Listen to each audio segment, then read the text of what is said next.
நாட்டில் ஊடகங்களின் சுதந்திரத்தில் மடானி அரசாங்கம் தலையிட்டது இல்லை என்று தொடர்புத்துறை துணை அமைச்சர் தியோனி செங் இன்று மக்களவையில் தெரிவித்தார். நாட்டின் ஜனநாயக முறையில் இருக்கக்கூடிய முக்கிய தூண்களில் ஒன்று ஊடகங்களின் சுதந்திரமாகும் என்று தியோ குறிப்பிட்டார். இருப்பினும் ஊடகங்களின் இந்த சுதந்திரம் பொறுப்புடன் பயன்படுத்தப்பட வேண்டும் என்றும், தொழில்முறை ரீதியாக பத்திரிகை நெறிமுறைகளின் அடிப்படையில் பயன்படுத்தப்பட வேண்டும் என்றும் துணை அமைச்சர் வலியுறுத்தினார்.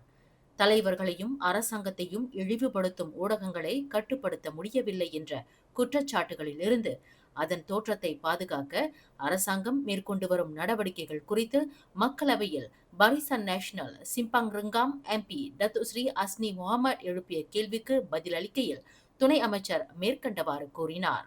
அரசாங்கத்தின் வெளிப்படைத்தன்மை மற்றும் பொறுப்புணர்வை உறுதி செய்வதில் மட்டுமல்லாமல் உண்மையான, சமநிலையான மற்றும் மக்களை தவறாக வழிநடத்தாத தகவல்களை வழங்குவதிலும் ஊடகங்கள் முக்கிய பங்கு வகிக்கின்றன என்று தியோ குறிப்பிட்டார்.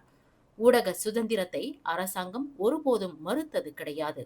ஆனால் இந்த சுதந்திரம் பொறுப்புடன் செயல்படுத்தப்பட வேண்டும் என்பதில் அரசாங்கம் உறுதியாக இருப்பதாக தியோ வலியுறுத்தினார்.